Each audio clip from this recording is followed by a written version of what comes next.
الحمد لله نحمده ونستعينه ونستغفره ونؤمن به ونتوكل عليه ونعوذ بالله من شرور أنفسنا ومن سيئات أعمالنا من يهده الله فلا مضل له ومن يضلله فلا هادي له وأشهد أن لا إله إلا الله وحده لا شريك له وأشهد أن محمدا عبده ورسوله أما بعد قال الله تبارك وتعالى في كلام المجيد والفرقان الحميد أعوذ بالله من الشيطان الرجيم بسم الله الرحمن الرحيم يا أيها الذين آمنوا لا تلهكم أموالكم ولا أولادكم عن ذكر الله ومن يفعل ذلك فأولئك هم الخاسرون وقال النبي صلى الله عليه وسلم حب الدنيا رأس كل خطيئة او کما قال علیہ الصلاۃ والسلام۔ بھائیو، دوستو، بزرگوں، اللہ تبارک و تعالیٰ نے قرآن کریم کو جو نازل فرمایا ہے یہ انسانوں کی ہدایت کے لیے، انسانوں کی رہنمائی کے لیے ہے۔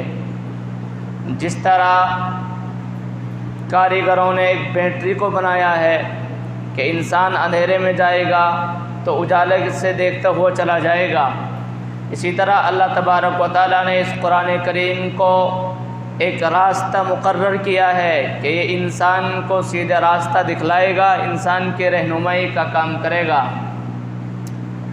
میرے بھائیوں، دوستوں، بزرگوں، اس لیے ہمیں چاہیے کہ ہم قرآن کریم کو سوچ کر اور سمجھ کر پڑھا کریں۔ اگر پڑھنا نہیں آتا تو سنا کریں، علماء سے جا کر قرآن کی تفسیر کو پوچھو، قرآن کو سنو ان کے پاس جا کر۔ ہم نماز میں پڑھتے ہیں سورتوں کو الحمد پڑھتے ہیں، اس کا مطلب کیا ہے، اعوذ اور بسم اللہ کا مطلب کیا ہے، اور نماز میں جو سورت پڑھتے ہیں اس کا مطلب کیا ہے، تب ہمیں پتہ چلے گا کہ قرآن کریم کیا بیان کرتا ہے۔ اللہ تبارک و تعالیٰ نے قرآن کریم میں ارشاد فرمایا ہے مال اور اولاد کے متعلق۔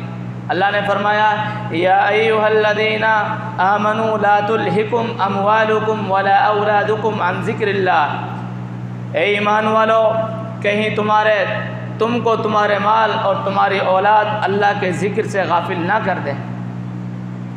ومن یفعل ذلک، اگر تم کو تمہارے مال نے، تمہاری اولاد نے اللہ کے ذکر سے غافل کر دیا، اللہ کی عبادت سے دور کر دیا، اللہ کی نافرمانی پر انہوں نے لگا دیا، اللہ تعالیٰ بیان فرماتے ہیں وَمَن يَفْعَلْ ذَلِكَ فَأُولَئِكَ هُمُ الْخَاسِرُونَ، جو انسان اللہ کی نافرمانی کرے گا مال کے چکر میں، اولاد کے چکر میں آ کر، اللہ تعالیٰ فرماتے ہیں یہی لوگ ہیں جو نقصان اٹھانے والے ہیں، خسارہ والے ہیں، نقصان والے ہیں۔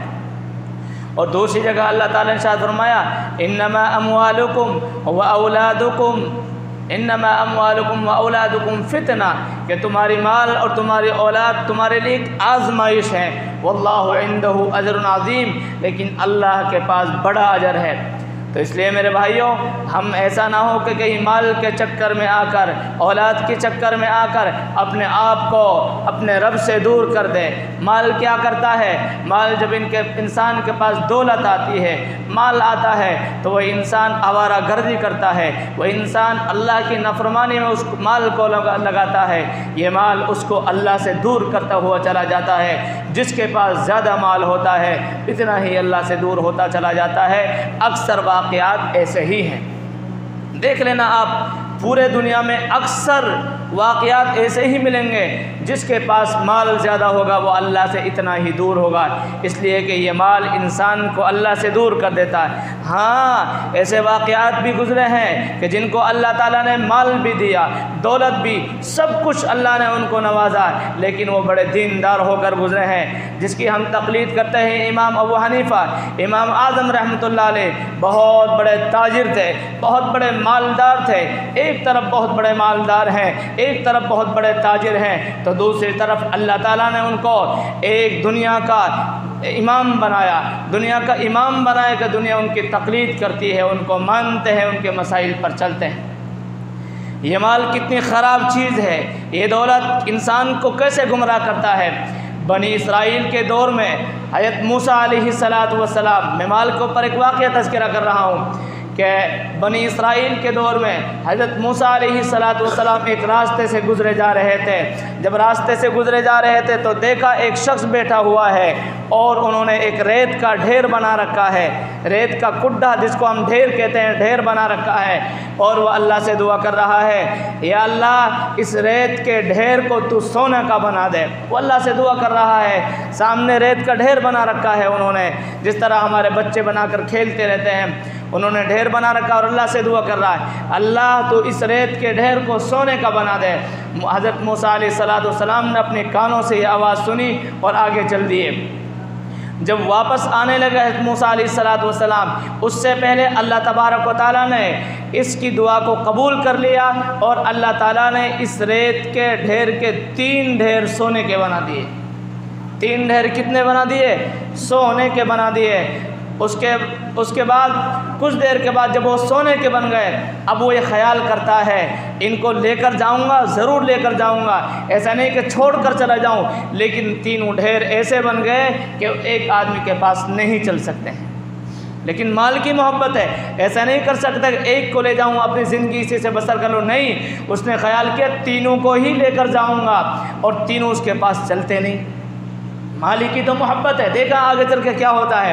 اس کے بعد 2 چور آتے ہیں، جب 2 چور آئے وہاں سے گزر ہوا، انہوں نے دیکھا کہ ایک شخص بیٹھا ہوا ہے اور یہ جو ڈھیر اس کے سامنے وہ سونے کے بنے ہوئے ہیں 3 ڈھیر، ہم تو 2 آدمی ہیں، اس کو مار ڈال دیں گے، چوری کرنے کی کیا ضرورت ہے، ہم اس مال کو لوٹ لیں گے اور اس آدمی کو مار ڈالیں گے، ہمارے پاس بہت سارا سونا جمع ہو جائے گا، ہم مالدار ہو جائیں گے۔ جب وہ دونوں چور آتے ہیں تو وہ آدمی کہنے لگتا ہے، بھائی مجھے مارنا مت، ہم تمہارے لیے ہم سب آدھا آدھا بٹا لیں گے، 3 ڈھیر ہے، تینوں ایک ایک کر لیں گے۔ چلو ٹھیک ہے، لیکن چوروں نے اپنے دماغوں کے اندر ایک پلاننگ بنائی، کیونکہ چوروں کا دماغ جب چوری کرتا ہے تو چوری کرنے سے پہلے پلاننگ بنا لیتا ہے، پلاننگ بنائی کہ اس کو ہم کھانا لینے کے لیے بھیج دیں گے اور جب یہ آئے گا ترنت اس کو مار ڈالیں گے، سارا مال بھی ہمارا ہو جائے گا، مال لے کر واپس چلے جائیں گے۔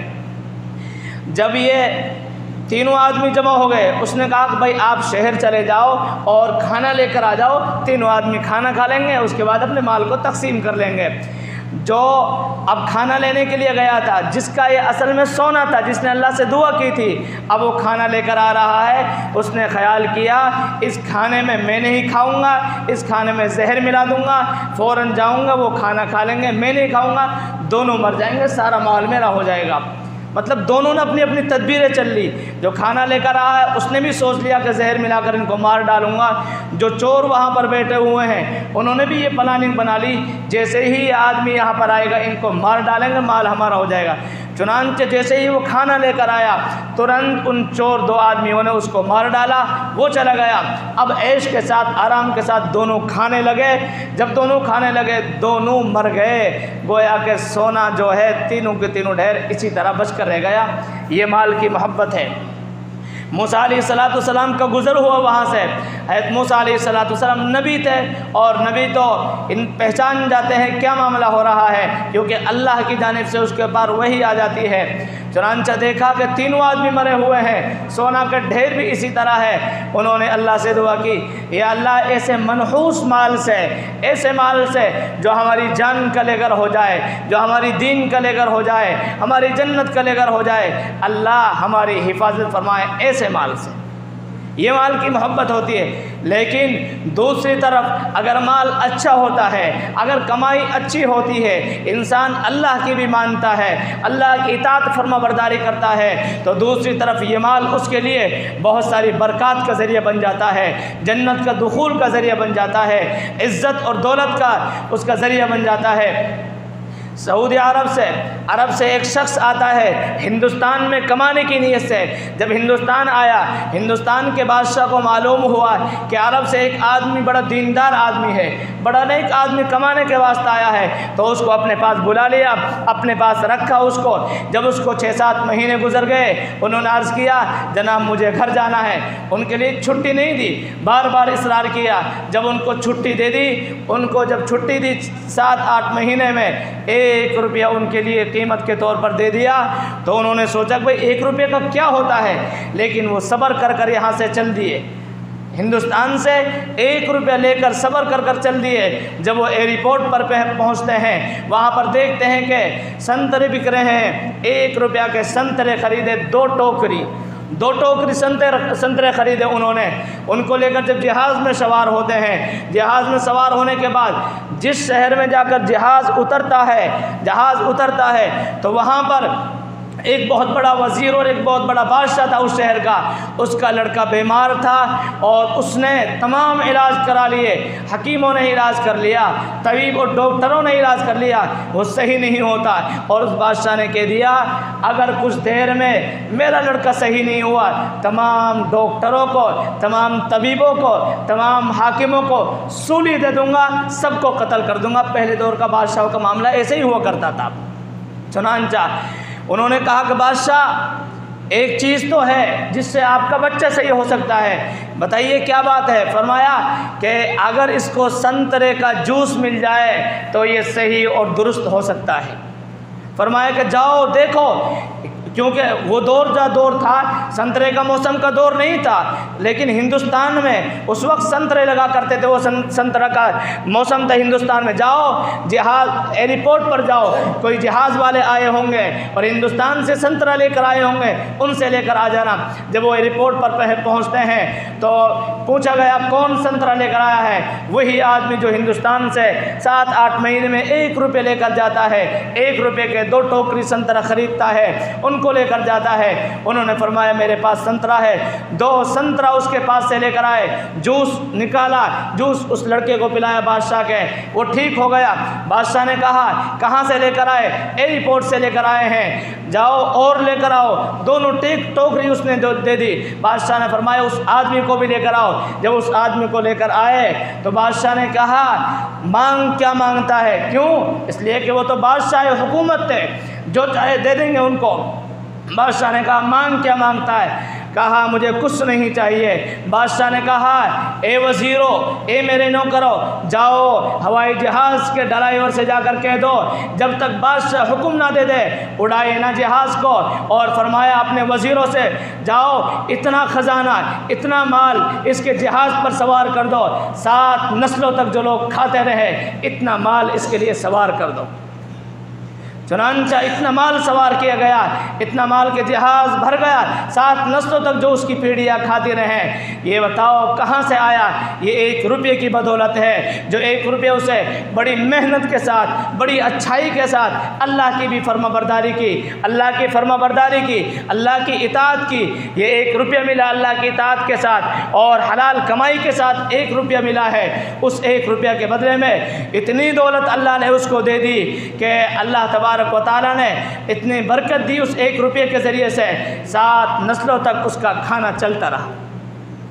یہ ہے میرے بھائیوں, اس لیے ہم کوشش کریں مال سے اور اولاد سے اپنے آپ کو بچائیں, اپنی اولاد کو, اپنے مال کو صحیح جگہ پر لگانے کی کوشش کریں. اپنی اولاد کو آوارہ گردی پر لگائیں گے, یوں ہی آوارہ گردی میں گزار دیں گے, حرام کاریوں میں گزار دیں گے, حرام کمائی میں لگا دیں گے.